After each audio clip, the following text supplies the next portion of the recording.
Aloha and welcome to Trust and Verify, the show where we trust each other and verify everybody else. Tonight, we have a fun show scheduled for you, but we cannot get anywhere until I introduce my friend, my partner, my co-host, the star of every show he's ever been on, Boogie Bumper. Boogie, how's it going?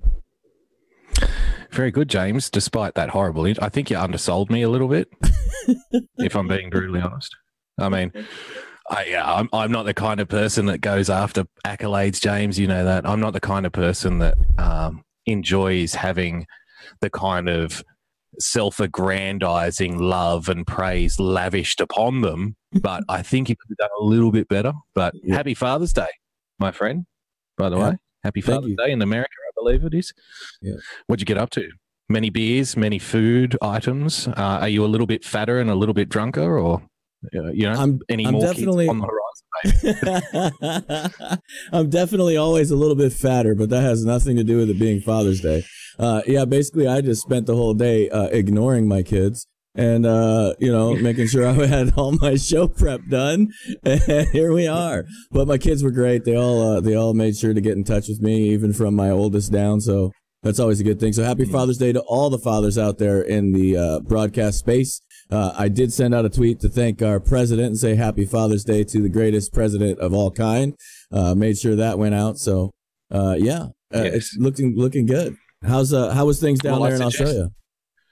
Well, it's not Father's Day here. It's just a regular Monday, a regular dreary Monday down in Australia. But I do want to send out a little bit of a word of warning, James. Now, if ladies and gentlemen, by the way, please share out tavshow.com. We're live on tavshow.com and all your favorite broadcasters are there. Thanks for joining us. I see Kimmy, our new favorite moderator, James, is in the chat.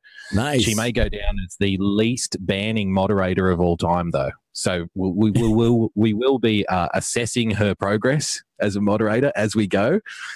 Depending on how many trolls, the troll to patriot ratio is what we'll be keeping an eye on there. But in regards to Father's Day, James, I just want to put out a little bit of a warning. This may be the last Father's Day that you'll ever get to experience. There was a push down here in Australia on our most recent Father's Day, believe it or not, that said Father's Day should be banned because it's not inclusive to women. So I'm not joking. I know, that's why it's funny. These people are freaking losing their minds. Well, no, see, I've got, it's okay. I've got a plan. See, what I come back to people who say that is, why are you such a bigot that you think fathers can't be women too? That's great. Right? I love it. I love it. Some women have penises, James. Let's not forget. But Tracy Belmonte threw out this article just before. I wanted to quickly go over it with you. In honor of Father's Day. Father's Day. Men are experiencing a crisis of masculinity. The solution? More feminism.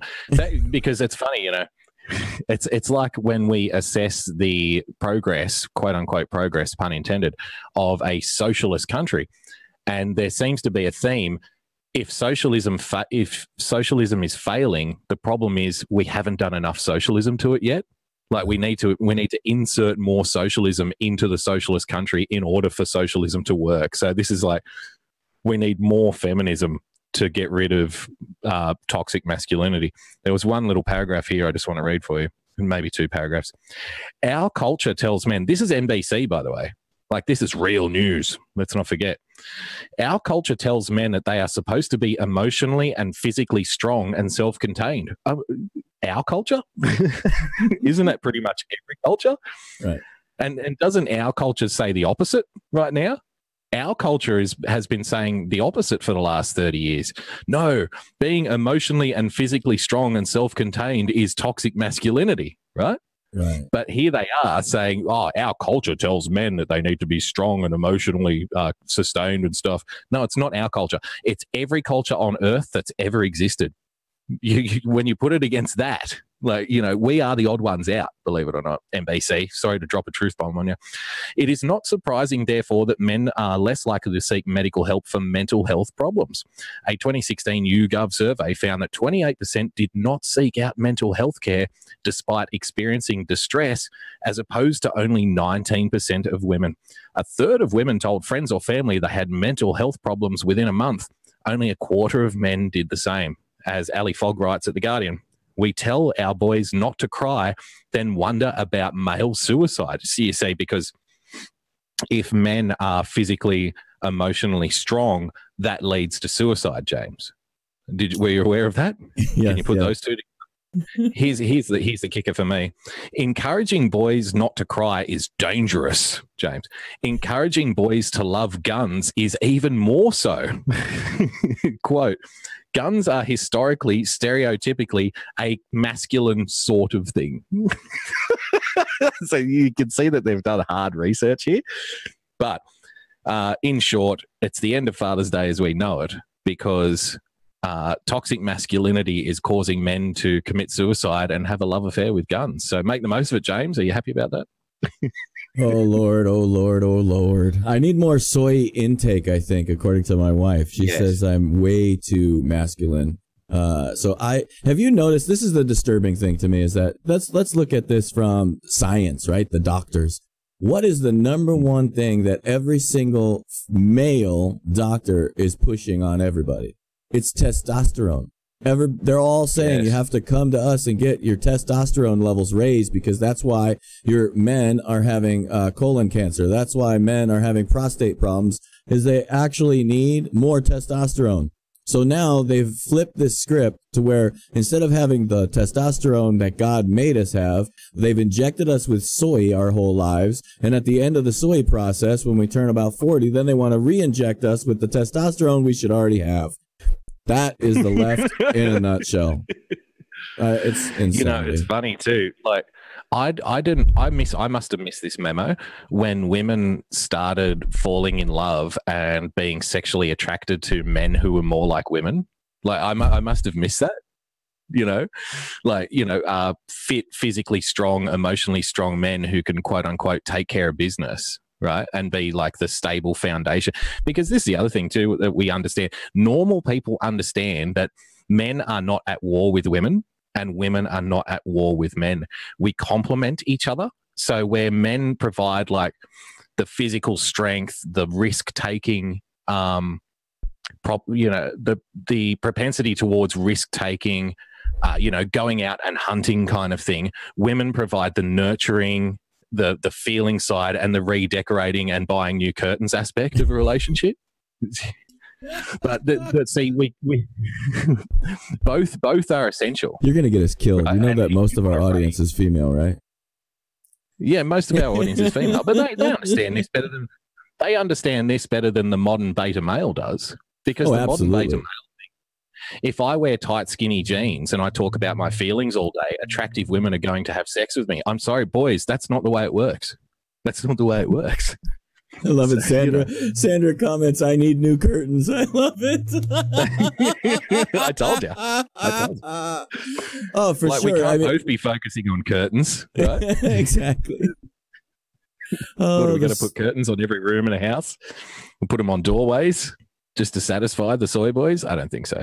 But enough of that silliness. James, serious stuff has happened this week. A lot of big bombshells have gone on. What did you want to start on? Do you want to start tearing families apart now, or shall we wait until the Democrats are back in? I think it's hilarious that these guys are going nuts, selling us the meme that it's all conservatives. It's Donald Trump that's separating families. It's the conservatives that don't want this problem solved at the border, when it was actually Donald Trump who came with the 3 times the DACA deal. 3 times the DACA deal that the left was asking for, and it's the left that said no. This just proves that they don't really want to solve the problem. They don't really want actual real-world solutions. What they want is a wedge issue. And that's what they've ever wanted, is a wedge issue. It's the left that was separating the children at an enormous rate. I'll let you read this story, but I'm going to provide one anecdote before we even get started, is that right now in the foster care system, there's approximately in 2016, because that's the most recent stat that I saw, 21,000 children in the foster system due to what? Due to their parents being incarcerated here in America. That number represents, right there, you got it, my brother, 10 times the number of separated children at the border. 10 times. And that's what we do to our domestic families. So this is another false narrative created by the left just to create a wedge issue. And it's not really working, I don't think, anecdotally, but, you know, they're going to try. They're going to spin. What do you got? Well, I mean, let's go from a democratic strategy standpoint. It's very difficult, James, to spin this as a racism issue and as an anti-immigration issue if you focus on American citizens, first and foremost. That's the first thing that pops into my mind is like, why would the Democrats care? Why would the Democrats care so much about a statistic of American-born citizens being, you know, use their language, ripped away from their families by incarcerating parents, when you can focus on a small number and then feed that into the bigger narrative of Trump hates all immigrants, because that's the running theme of the last 6 to 12 months. But yeah, this is back in 2016, early 2016, James. For those who don't believe, and I'm not into whataboutism, but I feel like stuff like this we need to highlight, because they're all saying, oh, it's wrong of Trump to say anything about Obama in regards to this issue. Well, guess again. 2016, Politico, that known right-wing bigot conspiracy website, Politico. The Obama administration confirmed Monday that it began a new wave of arrests of Central American immigrant families over the weekend, moving forward with deportations of mothers and children, James, despite an outcry from immigrants' rights groups and potential political fallout for the Democrats. You know, it's always funny to me that these outcries seem to be magnified when the Republicans are in office. Have you noticed that? Like, mate, call me crazy. Call me crazy. But it seems to be that the left-wing, no borders, high immigration types are more able to mobilize a small army of protesters to march in various jurisdictions when the Republicans are in the White House than when the reverse is true. Can anyone explain that to me? Why would that be the case, James, do you think? Well, I think that you actually, more than anyone, have highlighted it. And first, but before I get to that, let me say hi to my parents who I think are watching for the first time. Hello, parents. Hi, Mom. Hi, Dad. Hey, everybody. Hello, parents. But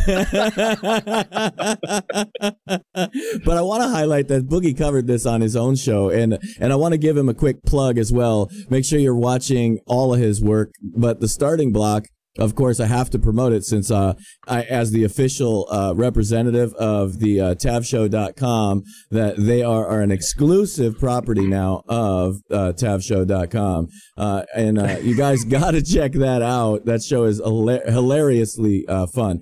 So Boogie pointed this issue out here on what the left does. This is a fundraising deal. This is what is easier to raise money when you're in the minority than you will raise when you're in the majority. And that's what they're doing. That's why they love wedge issues. Make no mistake, these guys love being in the minority. They love being able to spout all this crazy crap, and they know it doesn't affect them. It'll increase their funding, and it'll help them continue the lies, and it'll help them to eventually be able to spin themselves back into power. That's basically the whole deal in a nutshell. But I'd let you cover that, because I know that you've covered this much more extensively than me. Okay, well, let me just throw this up for our audience. And yes, hello to James's parents too. He's a bit of a troublemaker. Maybe we should get in touch and chat about some kind of... I don't know what you did wrong. No, just kidding. He's a great guy. So this is actual real footage, ladies and gentlemen.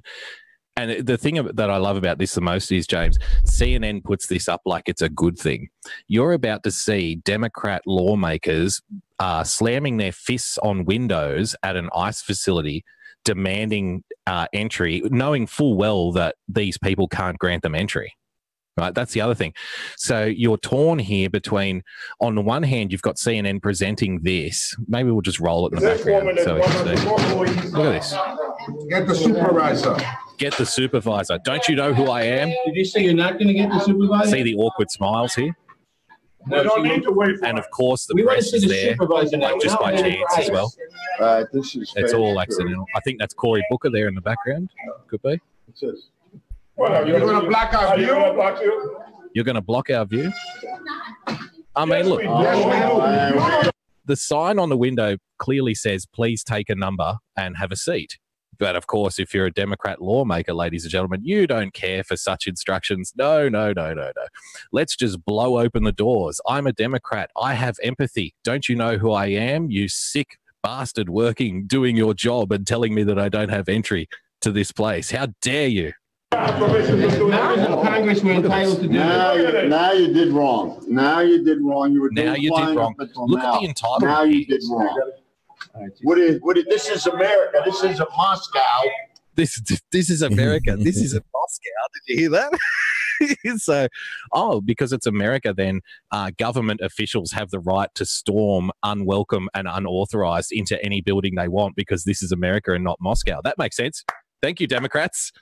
I'm pretty sure it's the Politburo in the Soviet countries who like to storm government buildings and just do whatever they like and rule over them like kings. But, apparently this is America, James. But so this is CNN presenting this kind of footage. I'll just turn it down and leave it rolling for us. CNN is presenting this kind of footage as Democrats are trying to do the right thing. But I think, as far as I'm concerned, it looks more like entitled Democrats trying to charge in and, like that's that kind of mentality. Don't you know who I am? I'm a Democrat. I have a right to go wherever I want. You people are racist and evil. So I don't know. What do you make of all this? Yeah, you're absolutely right. That's what it's always been about. This is the leaders of the quote-unquote resistance. This is where they ever even got into powers. If you look back at the late 60s, 70s, this is what the movement, the exact same radical people that were smoking dope, having sex in the park, are now running your government. It's amazing. It is. Look at them. Look at all the grey hair and bald heads here. It is the exact same people. These are the 60s hippies. They never grew out of it. That's right. That's absolutely correct. Where's the young blood? And that's why they are the leaders of the resistance. This is exactly what they do on every single front. They can't help themselves. It's overwhelmingly somehow programmed into their DNA to just disrupt, resist, and think that they're morally superior to everybody else. It's scary stuff. I've often postulated, James, and I could be wrong, but I was talking about this a few years ago. For me, there's almost a generation gap in the Democrat ranks. And one of the things I've been sort of festering on for a while is we can wait them out, because the heart and soul of the Democrat Party is, as much as it looks like, as much as they try to portray it as a youth movement, it really isn't. If you talk to young people, they are issues based. And sure, a lot of their issues may fall on the Democrat side, but a number of other issues, perhaps that they don't think about too often, actually fall on the other side, and they may not be aware of it. They don't really have a party allegiance. And again, we have to separate the way the mainstream media portrays it, because they will portray all young people for the Democrats, and that's not necessarily true. So I see the Democrat Party, I mean, look at them, right? Maxine Waters, Nancy Pelosi, Hillary Clinton, what's the other one? Barbara, the fake Indian. Yeah. What was it? Pocahontas? Yeah, Pocahontas. Right? Elizabeth Warren. Pocahontas. What we have here is a collection, and I know it is Father's Day, so please allow me a little latitude here to bash women, unfortunately. But what we have here is like a collection of shrieking old 60s hippie activist types who are just so wedded to this Marxist ideology, and they don't realize that it's no longer relevant anymore. Like it just doesn't play. And that's why when you see these images, there aren't young people kicking down the doors. It's the old people, James. They're rallying. The young people, in a lot of times, I don't think they have a choice, and I don't think they even know what's going on, the people that go to these rallies, really. So I see this big generation gap, because I don't see parents, I don't see middle America out there doing this. The blue-collar workers, the middle management types are not spending their weekends rallying for Democrat causes. It's the baby boomers, and it's the 17 and 18-year-olds. What do you reckon? Yeah, you know, I can give you an anecdotal story of the same exact behaviors. A friend of mine, I won't mention their name, has a father that was in charge of a major military base at one point in their career, and some senators who were on the intel committee decided that they were going to show up and storm the gates and just walk onto the base. And he's like, "No, you're not coming on here." And they're like, "Well, what do you mean? I'm the head of the intel committee." And he's like, yeah, you don't have clearance for this base. He's like, "What do you mean? I have clearance for all levels of government. Not for this base, you know." Nope. You know, it doesn't matter. This is their entitlement. They think that they are the ones in charge. And this is why we have structures set up the way that they are, is to protect the government from out of control bureaucrats. The problem is that in our parents' generation's time, these 60s liberal whack jobs somehow infiltrated into the bureaucracy at almost every single level, and they have never left, thanks to something that many people aren't talking about, but it's thanks to the whole fact that they have unions. When we allowed that to happen in the 70s, to unionize government employees, that's what your problem is with all of these useless DMV styled employees that want to push the least amount of paperwork in an 8-hour shift so that they can go home and, watch their liberal talking points programs. Yeah. And, like as a side issue too, the fact that we now have to pay so much in taxation also means people have to be working longer as well. And like the retirement age is longer as well. So people stay in jobs longer, which means the new generations, the new fresh blood can't come through, right? So people are hanging on for grim death, especially in the government jobs where you're basically guaranteed a job until you retire anyway. And can someone please explain to me why government workers need to be in a union in the first place? Because it's the government workers who will tell you that the reason the unions exist is to what? Protect people from bad employers. And, okay, so the government is now a bad employer. You're telling me you get the best benefits, the highest pay on average. People who work for the government on average get higher pay than people who work in the private sector. So you get more benefits, more pay, okay? You get more perks, you get dental, you get all of that stuff taken care of, but you need to be in a union? I'm sorry, what was the reason for the union movement again? Oh, it's to protect people from those evil capitalist pigs, James. Remember, those evil factory owners, right? Yeah. That's the story you sold.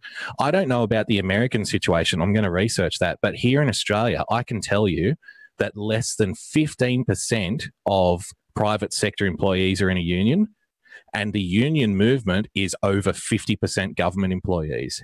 So if you boil that down to the next level, the union exists solely because of government employees. And when there is some kind of strike and when the unions are out saying that the government is trying to take your money, they are talking about the thing that literally keeps them in existence. And they are only trying to crush private sector contracts, private sector profit margins, private sector employees. They don't care about the private sector, and the private sector workers don't care about them. It is completely and solely owned by the government and run by the government. And I imagine it's similar numbers in America.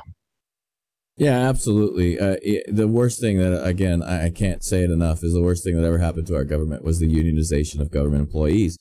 Prior to that, we had, much more accountability in government, and you could argue whether or not that was a good thing for the employees of the government, but I don't care. I mean, they're government employees. They're there to serve the needs of the government. They're there to facilitate our protection, and they've changed it into a means to punish us at the DMV and control our lives in every single aspect of having to fill out 15 pieces of paperwork just to justify their existence. And we really don't need them. They don't even perform. Most of them don't perform a function that we actually need.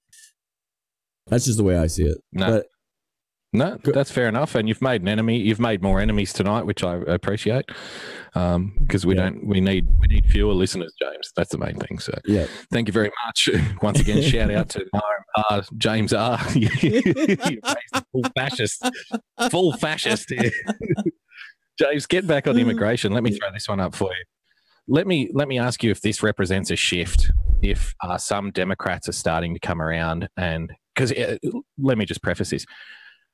We're going to get into a story later on And there appears to me some people now saying that, you know what, going up against Trump full steam is not a winning strategy anymore. And I think there are some smart people anymore, right? Well, I mean, some people are slow. They're slow. But especially Democrats. No, just kidding. No, they're the best of us. There are now Democrats coming out saying, yeah, you know what? We need to start working, like we need to adjust. We need to come to the Trump people a little bit more because, you know, this resist and impeach narrative just isn't going to play.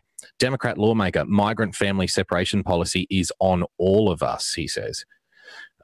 Representative Beto O'Rourke from Texas on Sunday called the Trump administration's policy of cracking down on illegal border crossings, which has led to the separation of migrant families, inhumane, but acknowledged it is the responsibility of all lawmakers. See, his Democrat leaders wouldn't like that very much because he's saying, oh, no, we can change it. He's feeding into the Trump narrative, right? He's saying, you know, as Democrats, we have the ability to change this, so let's do it. And he would be getting 50 lashes for this. This is inhumane. I'd like to say it's un-American, but it's happening right now in America. It's on all of us, not just the Trump administration.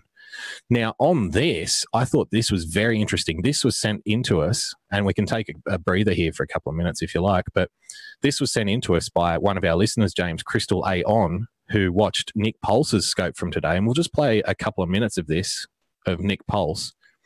Here he is describing the legal reality of the, you know, children getting ripped away by the fascist dictator, the legal reality of how it's come to this position in time. So let's just play a couple of minutes and see what people think. Talked about a little bit about that on Thursday. We talked about the policy of separating children at the border from their parents, the history of it, why it happened, why it started, and then why it is that we're at where we're at right now.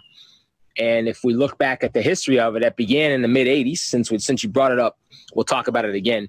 In 1985, there was a lawsuit brought against what at the time was INS, related to children and their parents once they were detained at the border.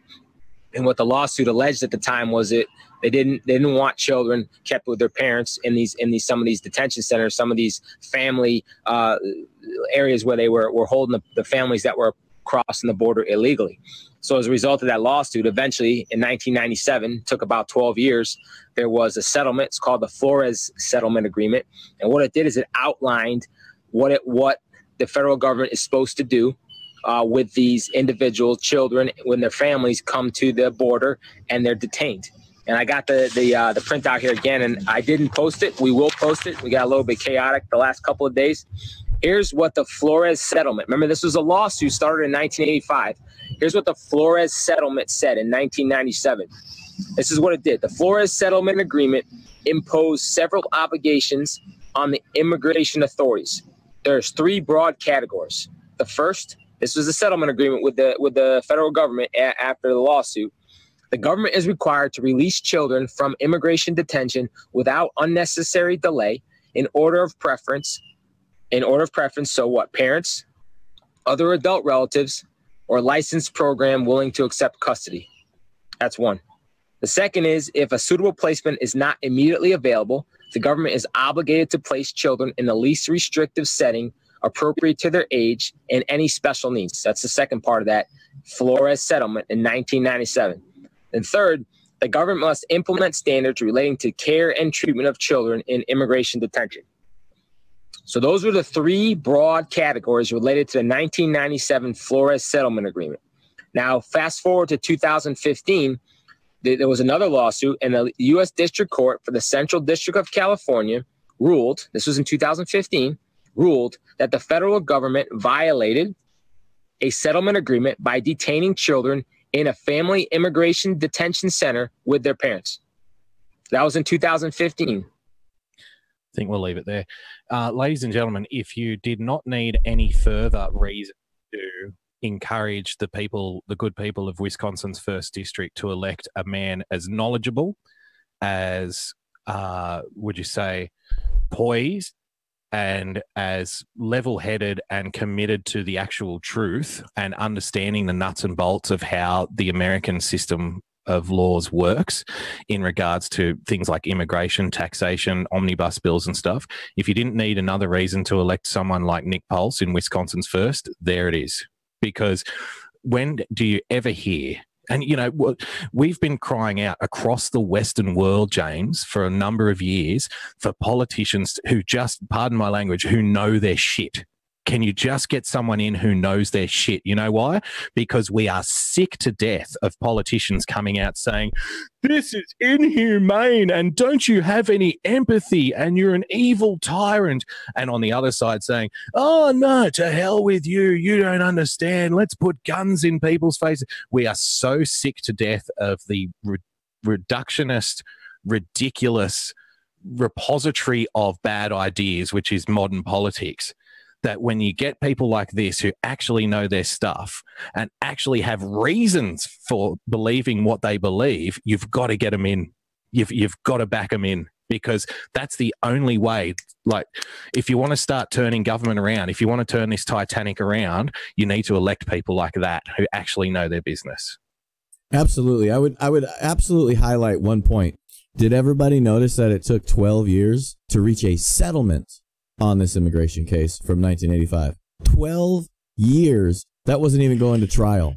So when you are looking today at how slow and glacial our judicial system is, look back to this and you'll see 12 years to get to a settlement, not even a trial. That's how this works in the government. This is what they do. They play politics. What they did was they allowed 12 years to elapse, not to get to a settlement agreement. They probably could have got to that in 12 hours. What they did was they allowed politics to have a chance to play into the situation. This is why they hate Donald Trump, is because we are moving at the speed of Trump. We're not moving at the speed of glaciers, moving from the Arctic to the Antarctic before we get a result.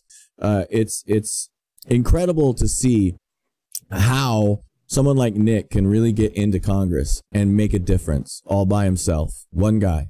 I mean, we talk about this kind of ad nauseum. It's the power of one.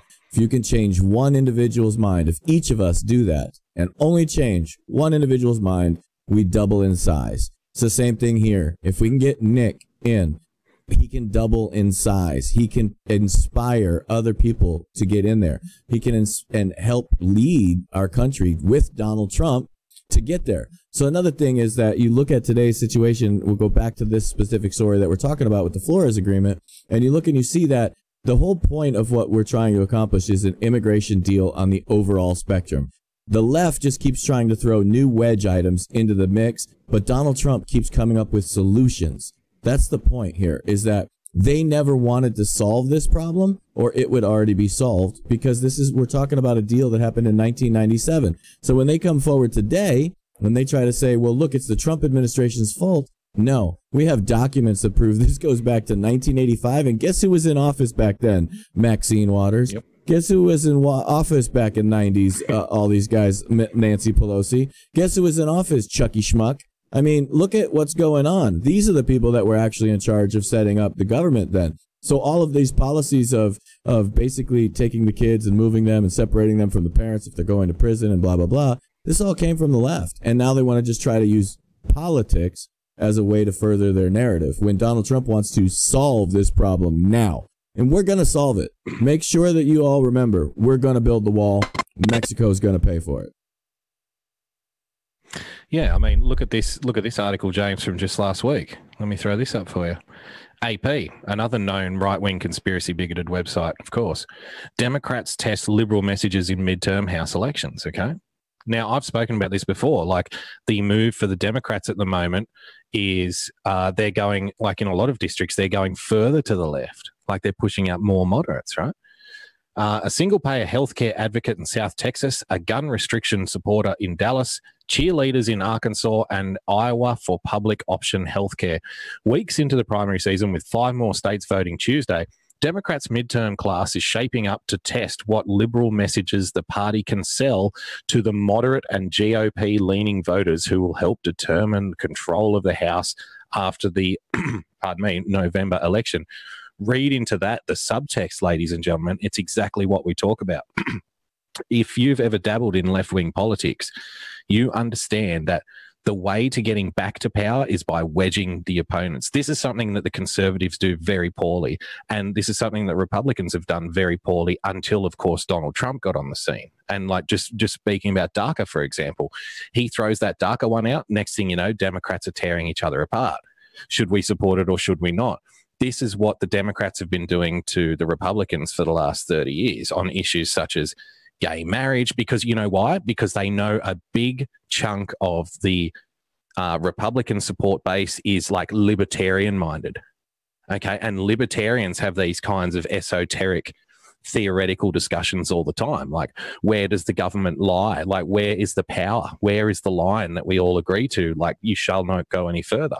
Oh, well, you know, the government doesn't have a right to declare marriage as only between a man and a woman. Next thing you know, Republicans are tearing each other apart. Oh, well, what about the single payer healthcare? Like, that's not necessarily a bad thing because everyone has a right to healthcare. Next thing you know, they're tearing each other apart.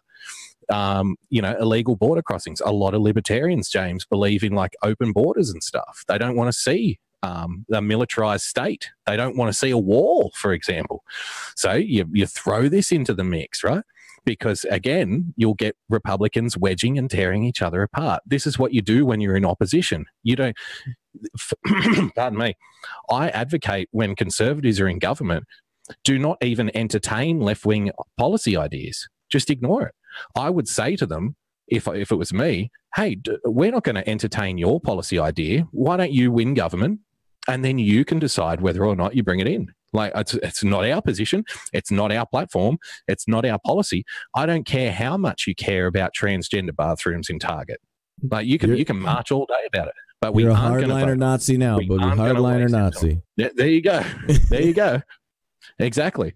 Because you'll get other ones on the Republican side going for it, right? So let me, while we're on the track, and then we'll come back maybe to the Peter Strzok thing while we're on the track here, just to ice it in. The Guardian, again, another right-wing known conspiracy, bigoted Nazi favouring website, James, The Guardian. Midterms, Democratic women and Republican populists surge in primaries. Results show that in an electorate with increasingly few swing voters, motivating the base is what matters most. I thought this was an absolute gem from The Guardian, because there are, if you read this stuff, you can get skerricks of truth that they don't even understand why it's important, right? On the left, more than 100 women have won congressional contests. Bravo. Women won 3 competitive Democratic primaries in Virginia on Tuesday. Women have pulled off upsets in Kentucky, California, and Nebraska. On the right, Republicans have flocked to candidates in the mold of Donald Trump. 2 incumbent congressmen have lost and 4 incumbents have failed in statewide contests. This week, Mark Sanford, once governor of South Carolina, now a congressman with a strong conservative credentials, has lost a primary for being insufficiently supportive of Trump. What's that byline there? Motivating the base is what matters most. So when you can view things through that prism, the people at the top understand why the base has to be motivated. Donald Trump has been going on the campaign trail, doing rallies in all of these seats, not as an aggrandizement for his own ego, not to get pats on the back, not because he loves the crowd so much, even though he does. He understands that in order to reverse the trend of history, which is when a Democrat or a Republican is in the White House, they lose the Congress and or the Senate. In order to reverse that trend and actually make the changes that he wants to make and his supporters want to make, he has to mobilize the base. And the center is getting smaller and smaller and smaller because the options are becoming more binary. It's like, hey, you either want a MAGA or you want to be a socialist. Because the Democrats say it's all the MAGA people's fault. I disagree. They're the ones that are electing socialists. They're the ones that are pushing harder to the left. They're the ones that are isolating their own damn supporters. In all of the purple states, they are electing far left-wing socialist types. They're going, oh, we need to go harder left. We need to impeach. We need to get increasingly crazy. And then they'll turn around and blame you for causing the binary choice and making the center smaller. What do you think? 60s radicals, that's all they are. I mean, you just prove it with all the time. It's like literally on everything. It's what they just did with the, they want to drive further left, right? Because that's what they do. They literally have no other message. They don't know how to come to the middle. They don't know how to govern. They just know how to, scream like banshees about things that make them feel bad. This is what we've been talking about, and this brings me up to a good part to try to transition to the next story here, is that we, as the Republican MAGA side of the coin, need to understand that there is disinformation on both sides that all tie into this. It's all about motivating the base. This is why mainstream media loves to keep you living at a 10. Is because when you are at a 10 emotionally, you're easy to steer with a single story. You are easy to steer with a single picture, like two kids sleeping in a dog kennel. That picture is easy to push you when you're living at a 10. And they can keep you living at a 10 with things that you don't even realize are keeping you living at a 10. For example, the Hawaiian volcano. The Hawaiian volcano was sold as Krakatoa, end of the world. The tsunami 600 feet tall is coming, and it's going to wipe out LA. That is what was sold for weeks, just to keep you living at a 10. That's all they do. So when you know this, it's like Boogie's favorite line. Once you see it, you can't unsee it. Then you start looking at these articles that they put out, and they don't understand what they're admitting to in their own article. They don't understand what they're actually revealing about their own character. But once you see it out there watching our show, when you start looking at these things, that's when you start picking up the nuggets that Boogie and I make our living on the internet from. Is that we can see the nugget. It's sitting right there in their story. We don't even have to be smart. All we have to do is look at it and go, wow, they just admitted that their identity politics is losing because they're trying to steer the narrative with fake stuff. So anyways, I think that's about all I've got on that subject. So. Well, it was only a few years ago, James, where the European migrant crisis was caused by the image of the young boy on the beach, right? One picture. One picture sprayed across all of the liberal newspapers across Western Europe. We need to do more. We're heartless. We're disgusting. Look at this image. Next thing you know, 3 million migrants, James, causing all kinds of problems for the local jurisdictions.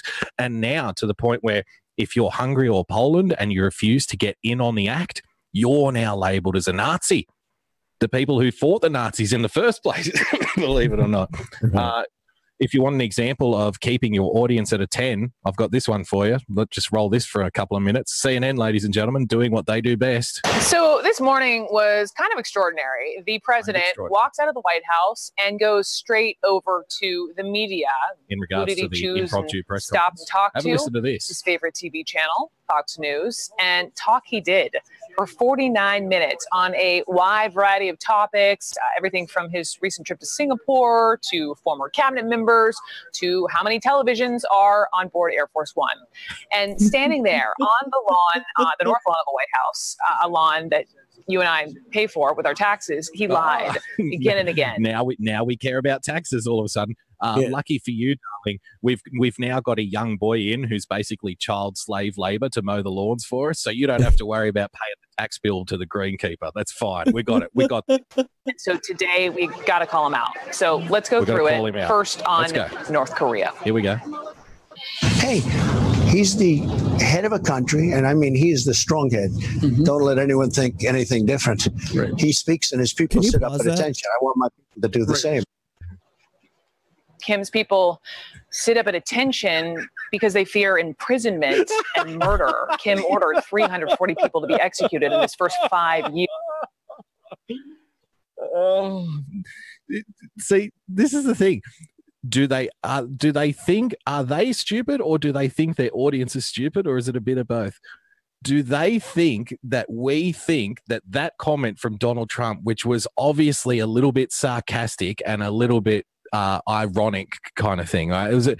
He didn't literally mean that he wants to be the dictator of America, but that's how they keep you at 10, right? If you're stupid enough to swallow this garbage.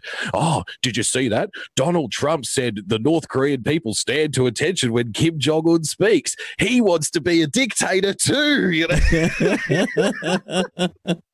it's ridiculous, right? Oh, there you go. That's how you keep idiots at 10. That's how you keep them at 10. I love it. It's just like North Korea. So here's the point that I want to make now. Now that Boogie highlighted a nice point for this. Remember when I said that we are using this to our advantage? Now you understand why Donald Trump triggers people deliberately with his tweets. He keeps them living at a 10. He keeps them ignoring the real story. That's why we never got a leak on James Wolfe. That's why we never got a leak on the North Korean deal.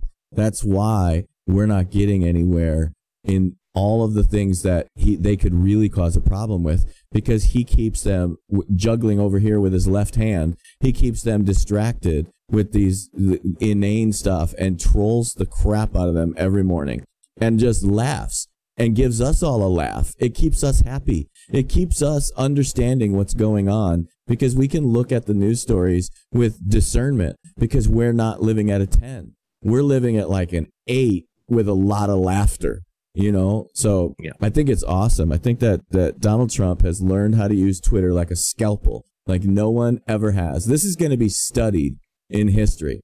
In the future, 10, 20 years from now, even that soon, people are going to study what the hell just happened, because he has changed and shown how social media is going to change the future of the world. It really is. This is why, another reason why I support Nick and I supported Brendan Dilley, is these guys are the future. These are the people. Look, the future's here. Anybody who denies that technology where it's at right now is already here, they're literally just grasping to hold on to their own relevancy, because the future is our congressmen communicating with their districts directly through an app like Periscope. The future is press conferences are going to be run by the push of a button.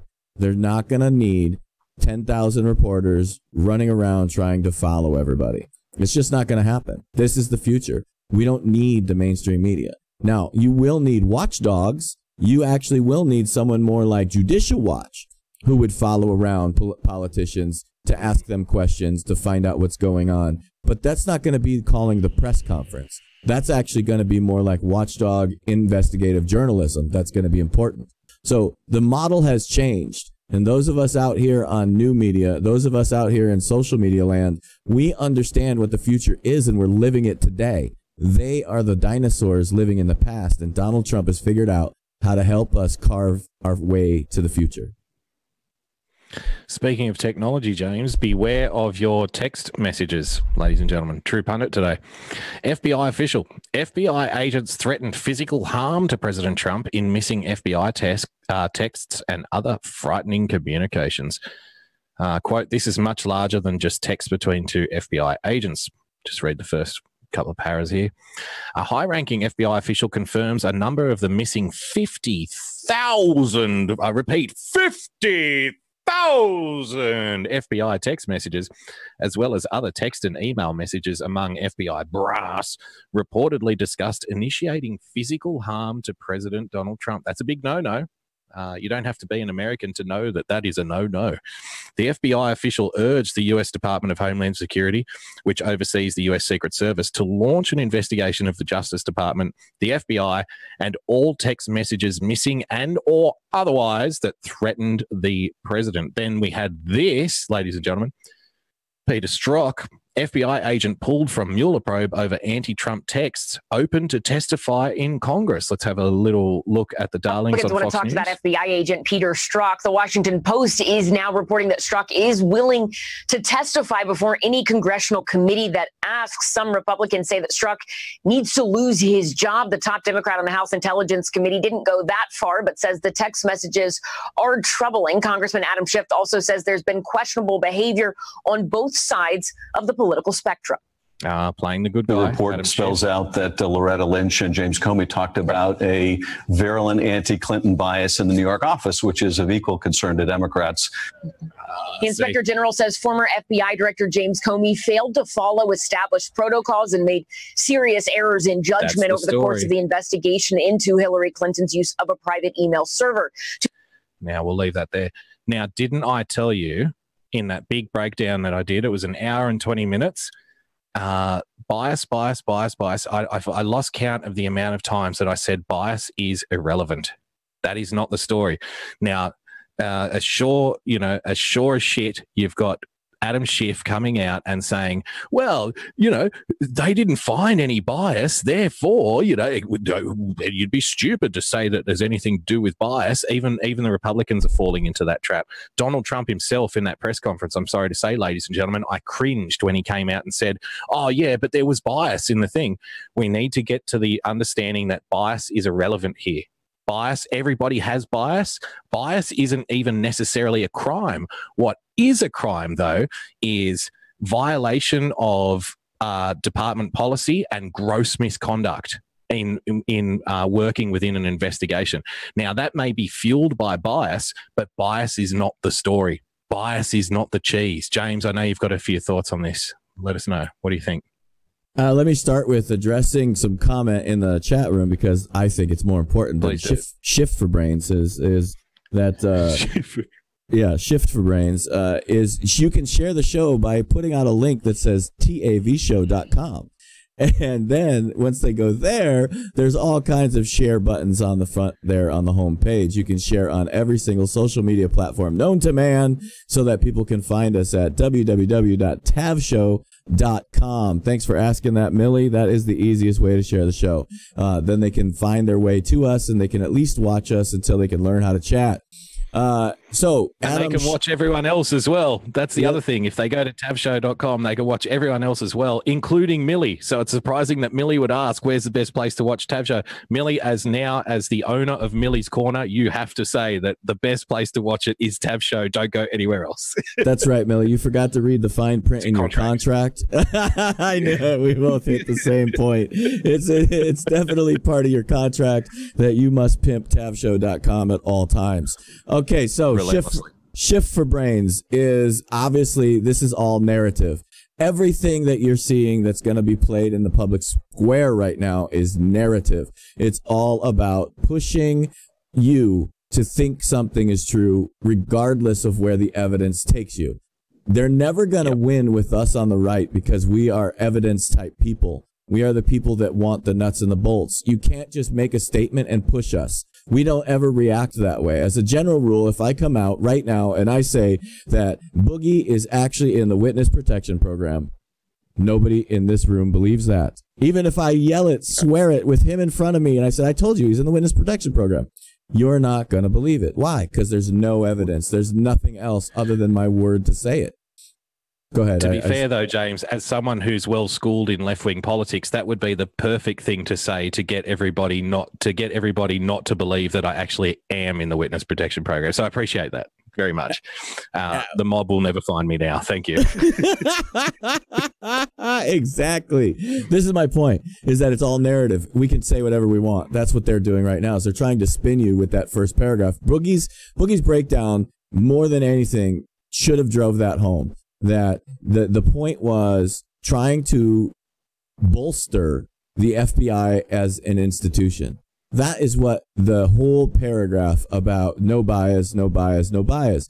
Now, what you're seeing is exactly what Boogie described happening. And it's actually good for us. And it's great that Shift for Brains is full of shift, because he is actually selling a positive for us. He's selling you the narrative, no bias, no bias, no bias, no bias. Yep. And now, next week, when things start coming out in an evidentiary fashion from investigations done by the FBI and the DOJ, they cannot then turn around and say, oh, it's all bias. This is all just politics. No, why? Because you just spent a week droning on with no bias, no bias, no bias. This is what we are doing it's just exactly, it is a setup. And that is why when Donald Trump comes out and he says, oh, there's bias all over the place, he knows that every reporter on the White House lawn is going to instantaneously run to Twitter, their editor, and their newspaper and scream, it's all not biased. The president is an idiot. And there you go. Exactly. Our narrative has just been sold. The FBI has just been saved. The DOJ has just been saved. And now when we start rolling out prosecutions, you've lost the step. And all of a sudden, you're there with your shift for brains hanging out the side of your pocket wondering, what just happened? How did I just end up in this weird place where I'm all of a sudden proving my enemies right? It's glorious. It's literally glorious. What do you think? Well, I want to get a couple of your thoughts just to keep on that theme, James. A few days ago on the Rachel Maddow show, she entertained a bucket of Schiff, and so I wanted to, just jump in whenever you feel the need, and we can see this happening in real time. This attempt to hijack a narrative, get out in front of it, and steer it the way you want it to. But what Schiff doesn't realize is we're already a step up in front of his step. He's going to try and say that, guess what? There's no bias, so the whole Republican narrative is blown out of the water. Guess again, Shifty, because this was one report. This was one investigation on one report. That's not the be-all and end-all. And have you noticed too, James, how the Democrats never actually mentioned that this was just about the Clinton email case? Right. Have you noticed that? Right. They want you to think it's about everything, but it's not. It was about one particular case. So jump one in when investigation. You feel the One investigation. It's great to be with you. This is a remarkable window into the behavior of the FBI and the Justice Department. You heard what my bottom line takeaway is from this report. I'm curious as to what yours is. Well, it's very much the same. I think there's no question that Director Comey and the FBI were reacting to these constant Republican attacks. You're being too easy on Hillary. You're being too easy on Hillary. And there was one. So what Adam Schiff gets out of it, we were reacting, the FBI, James Comey, was reacting to the pressure from Republicans saying that you're going too easy on Hillary Clinton, believe it or not, which is why he acted unethically and within gross misconduct and leaked anti-Trump material to the press. Did you know that? Yeah. Isn't that a wonderful world? Let's carry on. Another thing, of course, and that is that James Comey thought that Hillary Clinton was going to win. And I think that also informed his decision-making. But you're right to point all this out because we're at risk of making the same mistake again. As you have the Republicans once again beating up on the Department of Justice, you also have them demanding information in the name of transparency. And one thing that the report... Remember the memo? We demand to see the memo. Release all your documents immediately. Really didn't go into is that part of James Comey's mistake, part of his maximalist transparency policy outweighs the department rules and regulations, was providing information to Congress, providing witness interviews, 302s to Congress, testifying about the details of a pending or closed case or a soon-to-be reopened case. Yes. All of that at the time he called transparency. And at the time, I remember saying, what you're calling transparency will soon come to be known by another name, and that is mistake.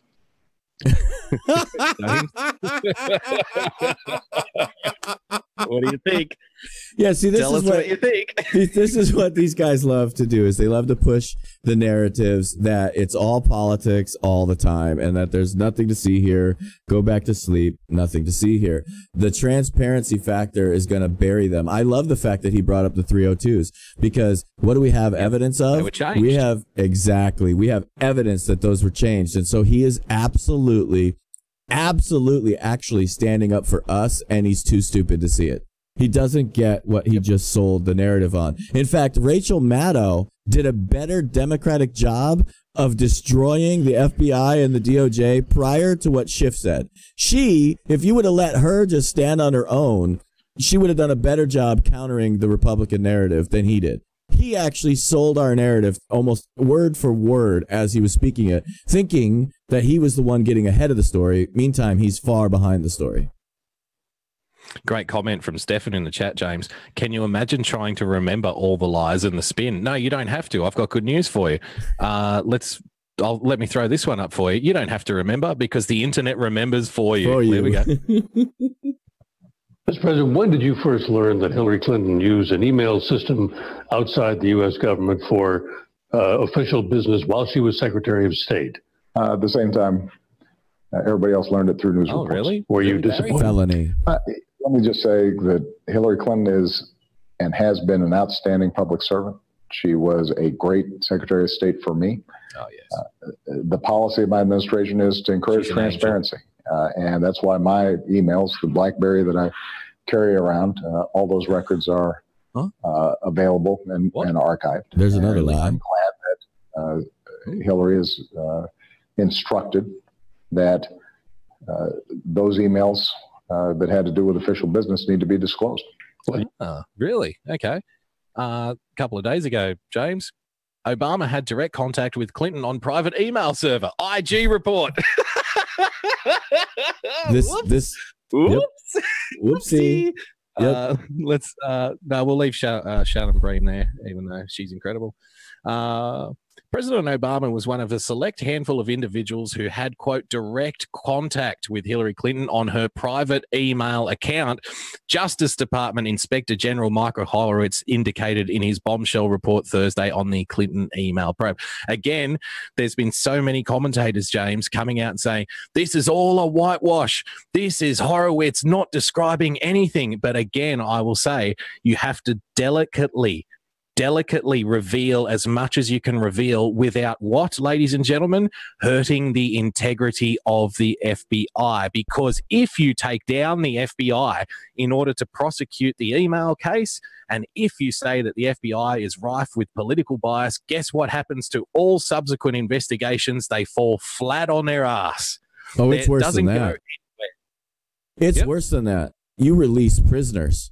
You will release, you will cause the release of murderers, people who traffic in humans. You will cause the release of people trafficking in drugs. And I'm talking about traffickers now. Now we're talking about people like, what was the guy's name? John Gotti. We're talking about major traffickers, okay? Yep. We are not talking like the small-time dealers even. We're talking about people that move kilos a day. Okay, this is what the end result would be. Not only would we destroy all current investigations, all current cases in front of every federal district court in the land, we would also cause the release of people, especially any case, for example, any case that Peter Strzok ever worked on, any case that Lisa Page ever worked on, any case, here's the big one, guys ready?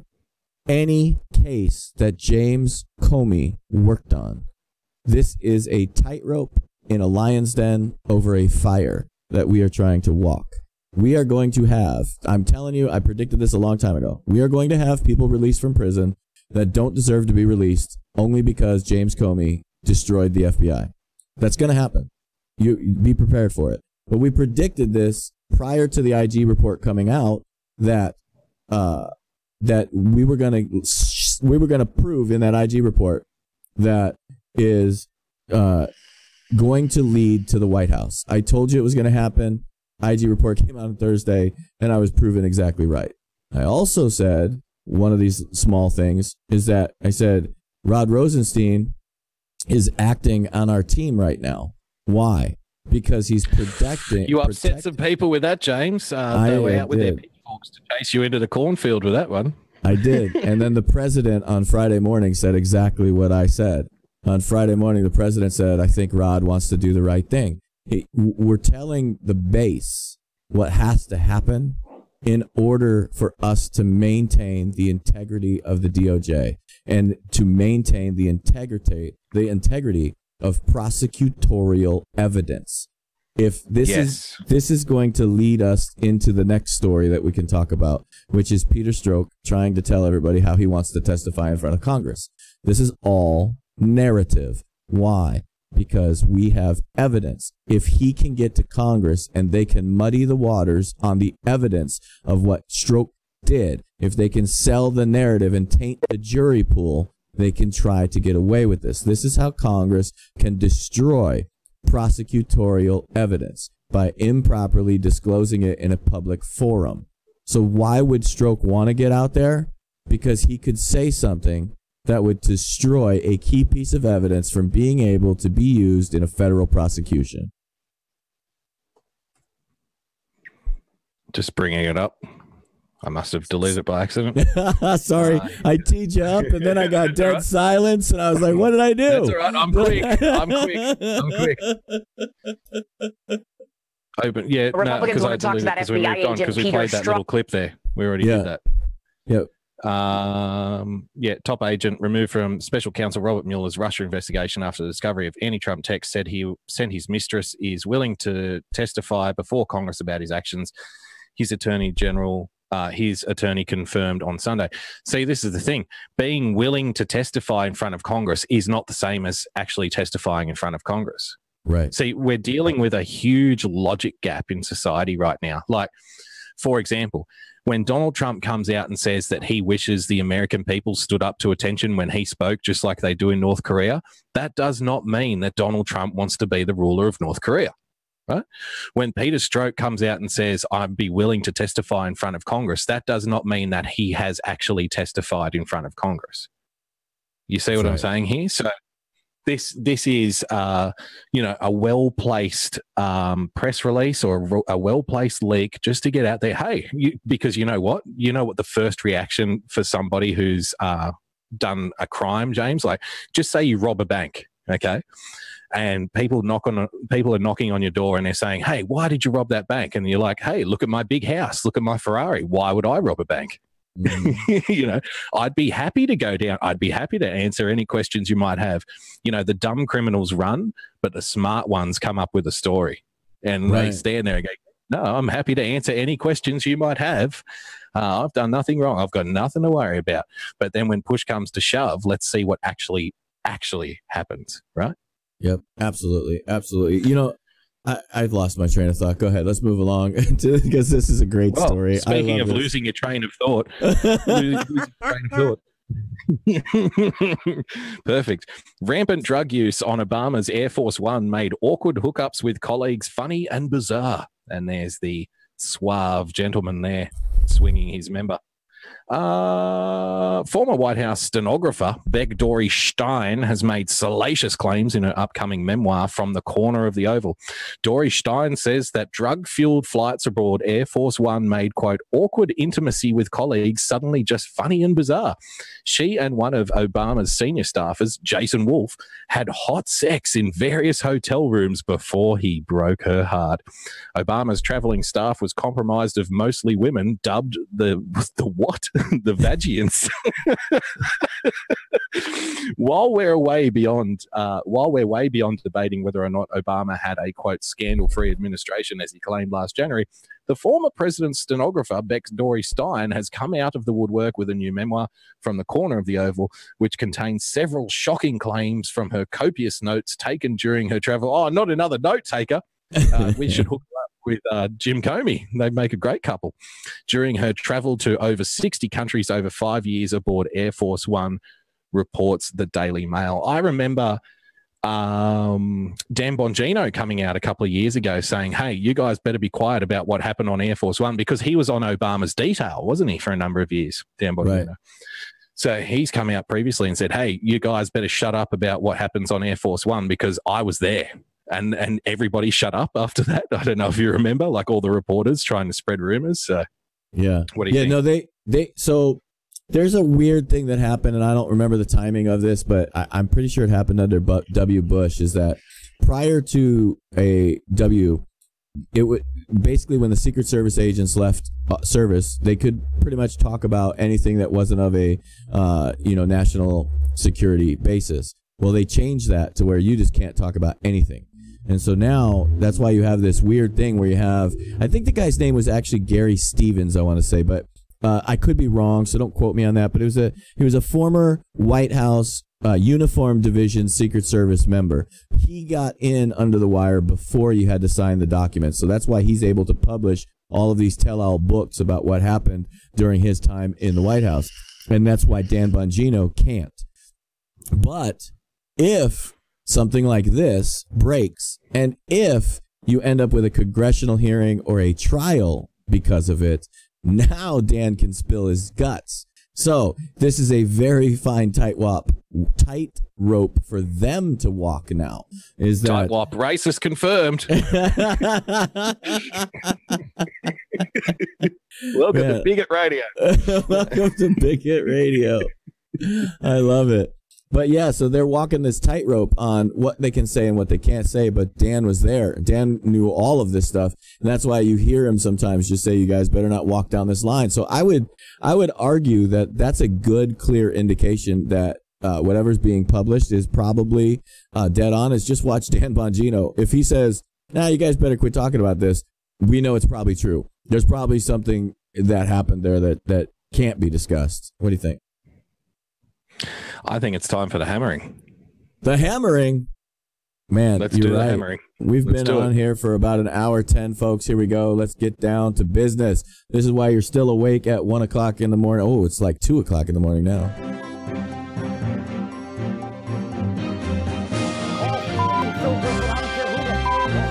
Stop the hammering. One of our old favorites this week, ladies and gentlemen. Morning bro. Yeah, well, he is my morning bro. Let's be honest. He's my morning bro, Joe Scarborough. Joe Scarborough, concern trolling the GOP, ladies and gentlemen. Well, let's roll with Morning Joe and quote, GOP blindly following President Trump will pay the price. Let's hear from Joe. Oh, Mika, there's just so much here that's look at the concern. It's just astounding. Again, we've talked about the Republican Party and where the Republican Party's gone.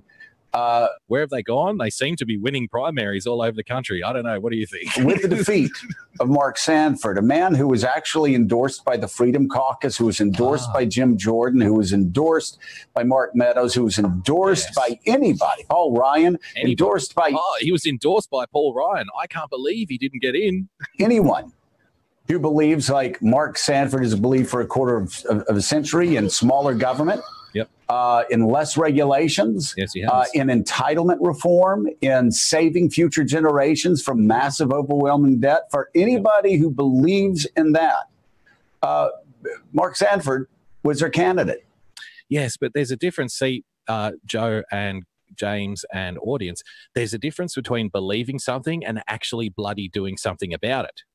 You see, so there's two news flashes here for Joe Scarborough. One, people don't care about endorsements anymore. We figured that out with LeBron James and Hillary Clinton. He may be God's gift to basketball, but nobody gives a shit about who he votes for. Done. One. Number two is if you've been a conservative and you've been advocating, if you've been believing, he's believed in small government, he's believed in tax cuts, he's believed in all of the things conservatives are supposed to believe in for 25 years and done sweet FA about it. Guess what? Your time is up. That's the message here. The Morning Joes of the world would love for these conservatives who are ineffectual to just continue on going through the malaise of not actually doing anything that they quote unquote believe in. That's why people are turning away from them. It's not going to be because of a Trump cult, which is what Joe's argument here is. But let's keep going. But for those who didn't vote for Mark Sanford, yes, it is an example of where the Republican Party's gone, and that it is a personality cult. It's a personality cult. Yeah. You know, all those Hollywood celebrities coming out and endorsing Hillary Clinton, James, that's not a personality cult. That's just concerned progressives wanting the best for their country. Now, when you're civic faced duty with establishment Republicans not doing anything for a quarter of a century, now getting turfed out, no, that's a personality cult. It's all Donald Trump's fault. Donald Trump and the personality cult. And, you know, Eddie, that may feel good in the moment for Republicans in South Carolina one that says the hell with conservative principles. Oh, to hell with the hell with our lifelong belief in small government. See, I don't see why this is so hard to understand. He's saying, oh, people are now saying to hell with conservative principles. They're saying, no, to hell with people who say they have conservative principles but actually don't do anything about it. To hell with those people. That's the message. The hell with everything that we and our party have held dear. Did he say we? For decades. That's interesting. Oh yeah, we're now going to completely put. Oh yeah, I know. He was a Republican, right? Yeah, no, he's trying to fill in for John McCain now and Meghan McCain, how they always think that they're conservative. See, these are the we conservatives people that are actually a bunch of we idiots. Yes, yeah, cuck-servatives, as was explained by Jake Tapper the other night on the Daily Boogie live stream. If you want, if you wanted a full in-depth description of what a cuck-servative is, please go back and check out my replay on tavshow.com. Did you see how I did that? Work that plug-in, baby. Work it. It's in your contract. Ideology and a blind trust for Donald Trump. That may feel good today for him, I guess. But boy, a hard rain's going to fall come November in places like Virginia and across the country where they're electing these extremists. Extremists. They're electing extremists. Like, think about it. You have to be pretty dense to sit there and say, well, the person that's been in power for 25 years saying all the right things is now getting outvoted by an extremist. That proves that the person in power for 25 years who is losing to an extremist is obviously the best guy. You know what I mean? Like, the voters are so stupid, right? I love I love how he gets on his preaching. Like, it's almost like I feel like he's at the pulpit. Like, he suddenly changed tone. Yeah. Did you notice his tone change where suddenly now he's telling you, I'm the expert, preaching directly to you that I'm right. Listen to me. You know what I mean? It's tone change. It's like he's literally trying to use persuasion skills here, not realizing that he has about the persuasion of a gnat. Yep. Oh, and look at the words he's choosing as well. Cult, extremism, right? Yep. Like, this is not by accident, ladies and gentlemen. Let's carry on. That pledge allegiance to Donald Trump, but know nothing about being conservative. Oh, they don't know anything. I pledge allegiance to Donald Trump of the United States of America. North Korean dictator. Dear leader, Heil Trumper. Oh my God, these people have lost their mind. The personality cult. We're going to rename Washington Pyongyang. Did you know that? I want people to stand up to attention. No, we're going to call it Trump Tower the City. Trump Tower City. PhD hat on now, and you know, we got to be careful with our use of the word cult, right? Because it doesn't really have. Just as a short note, this is why you don't invite people whose first words out of their mouth is, I'm going to put my PhD hat on. This is why you don't invite them onto television anymore.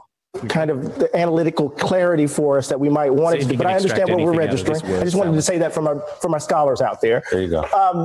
Amen. But I want to ask you this question, though, Joe.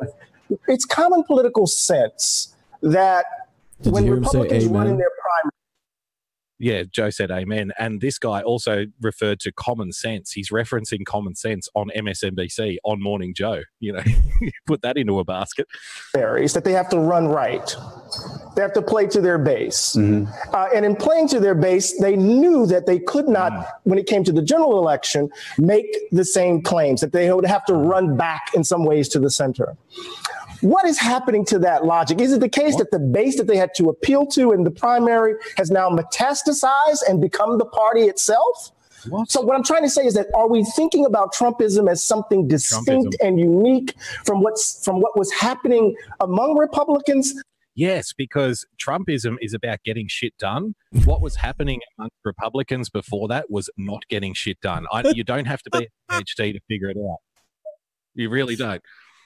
I've been a good Republican for 25 years. I advocate tax cuts. I advocate smaller government, and all of those things have gone in reverse while I've been elected. Oh, well, we should vote you in again. You say all the right thing, you know. Oh, no. Let's put our PhD hat on. No, this is the base metastasizing, and this is the influence of Trumpism in North Korea or something. Throughout their primaries, or is it some relation, or is there some relationship between the two?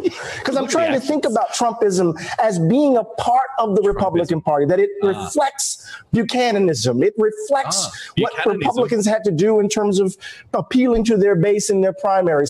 just a side note, there is no Obamaism. That's just called progress. So I'm trying to understand how we describe Trumpism in this moment. Does that make sense? No, it doesn't. No, it doesn't.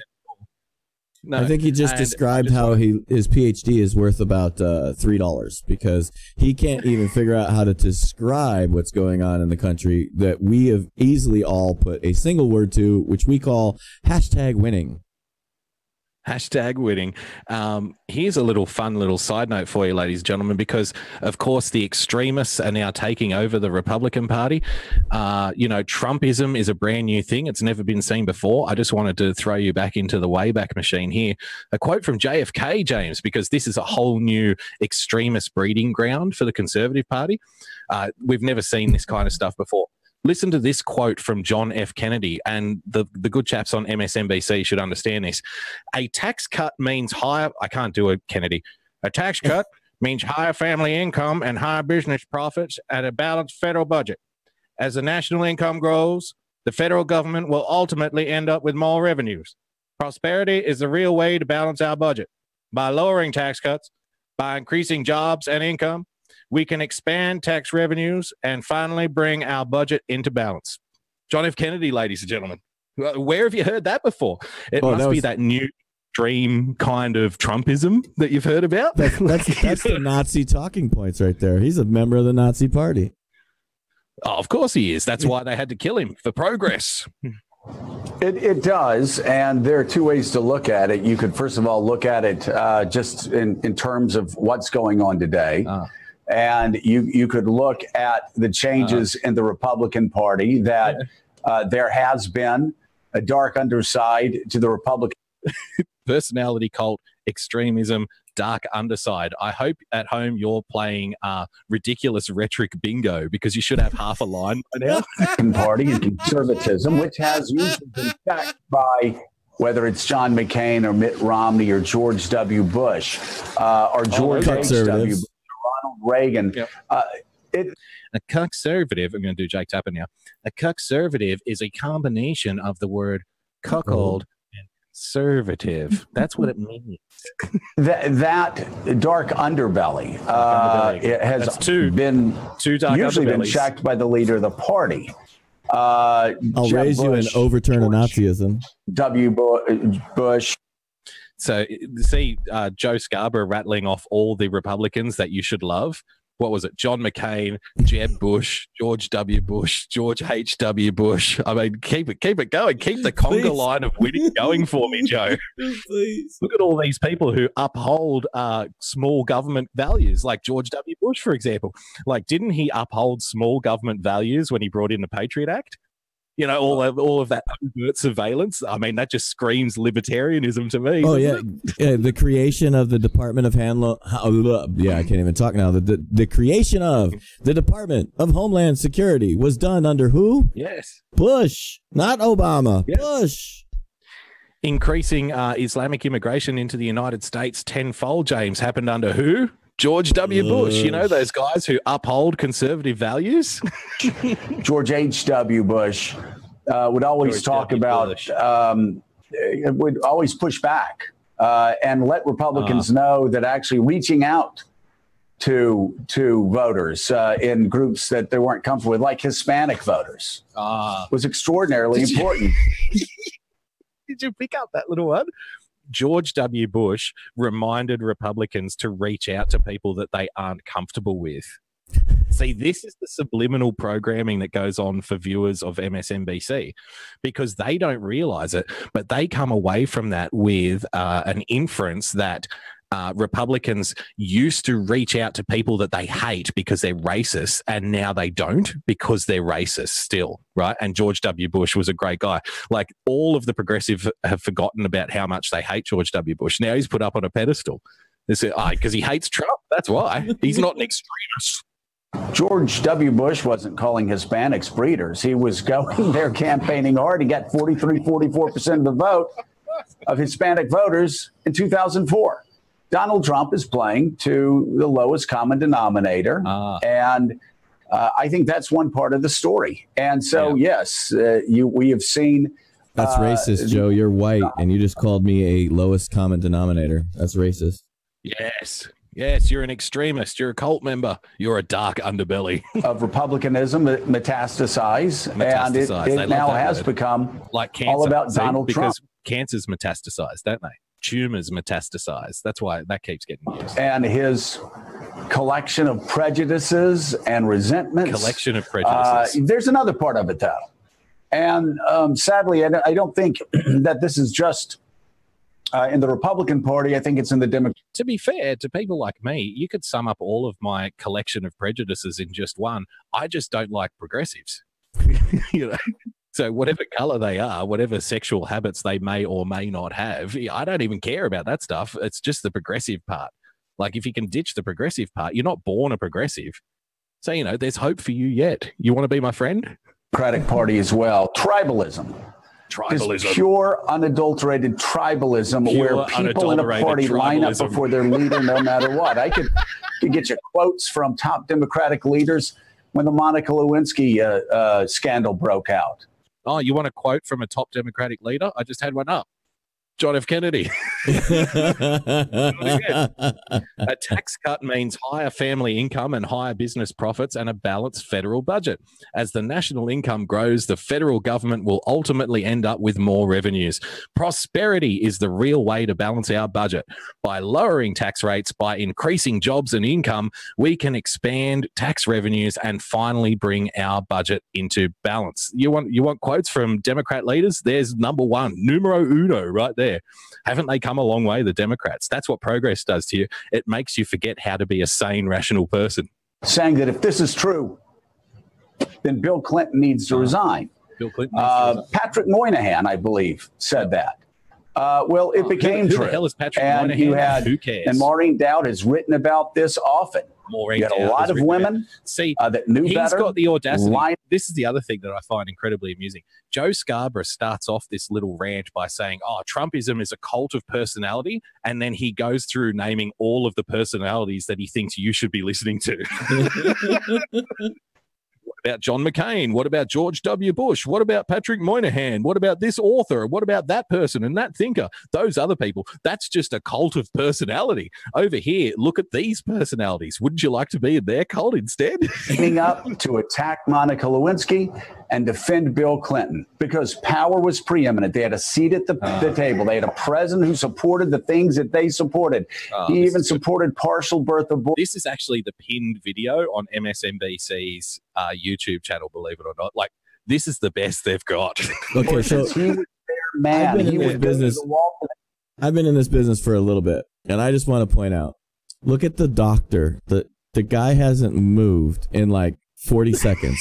That tells you that he's like inside going, what the hell is this guy talking about? I can't figure out what this guy's talking about. I thought I had a PhD. Where the hell is this going? I don't know what the hell to answer when he calls on me. What am I going to say? To be fair, he started it, though, with the hand movements like, is Trumpism a part of the Republicanism? And what about Buchananism and Bushism? I mean, we've got all of these isms. I'm just going to put my PhD hat on, but it's definitely not a cult. Back to you, Joe. His personal life didn't really matter. We all know the chickens came home to roost, right? Read Maureen Dowd's column this past week. Read Maureen Dowd's column during the campaign. And we saw there was a payment that became due ultimately for not only the Clintons, but the Democrats and the women who blindly followed Bill Clinton when they should have spoken out. Well, he did win two terms. So I guess if the due is to be paid, well, we've got 6 more years of it being paid. Hurrah! You'll be happy about that, Joe. Certain, Mika, that the same thing is going to happen to these Republicans who are blindly following Donald Trump. But I guarantee you, it will not take 16 years for this bill to come due. This bill will come due much more quickly. Oh, they gave up on the doctor. And the price paid. They gave up on the doctor. Yeah. Notice they said, oh, my God, this guy's killing our ratings. He's not going to know what to say. Bring up Mika quick. Bring up Mika quick. Yes, Joe. Yes. Please talk to me some more. Yeah. Get dirty. I need someone to agree with my ramblings regardless of if it makes sense or not. By these sycophants? Sycophants. will be much greater politically. They will be swept from power. They will be and swept it may be from a very power. long time. So on the back of an actual election where the 25-year Republican who says all the right things but has done sweet FA about it gets swept out of power, Morning Joe Scarborough, everybody's favourite pretend conservative who's not in a personality cult of John McCain by any stretch of the imagination, has the audacity to come on TV, talk to a putting my PhD hat on type of intellectual and suggest to him and the audience that they're all going to get swept from power. Anybody who supports Donald Trump right now, anybody who's on board with this personality, dark underbelly, seedish, metastasized cult of Trumpism, they're all going to go by the wayside. They're going to flow down the river and down the drain like a San Francisco turd, James. Unless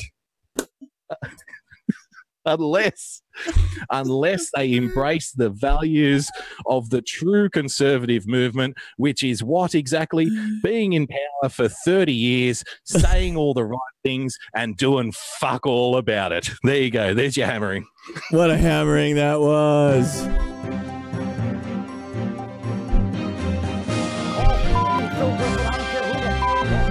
Stop the hammering. Folks, we are out of time. That was the hammering. Let's clear up the end of the show here. We have follow me at Real Person Politics. It's right there on the screen. Follow him at Boogie Bumper. Follow us at Tav Show. You can find all of us on tavshow.com. Millie's Corners there. Praying Medics there. All your favorite are there. I'm going to actually have to set up a schedule that we're going to have to put on the front page because right now I forgot and Boogie forgot and I asked him to remember. Please tell us, Boogie, when is your next show with the Starting Block? The Starting Block will be Wednesday morning in the AM, probably around 3:30 East Coast time. But do catch a replay. We had our best ever view count on Periscope, and I want to thank all the people who watch this show and watch all the other broadcasters that you mentioned, all the people who log into tavshow.com and check out what's going on. Thanks so much, because my buddy Greeno has never seen 400 people watch his live stream before. Before that, nobody cared. So thank you for the support. And, you know, maybe we can get it to 500 this week, and then his head will literally explode on air. I'm sure of it. It was a great show, the Starting Block. They made sure to roast me for half of it. That's why they had such good content. And now that I have a ladder tall enough to get off of my wallet, I'm going to remind you one more time to go to tavshow.com. Check out everybody there. We'll put up a better schedule. We love you guys. Thank you for being here. I hope you enjoyed it as much as we did. Check us out on the web. Aloha. Everybody have a great day.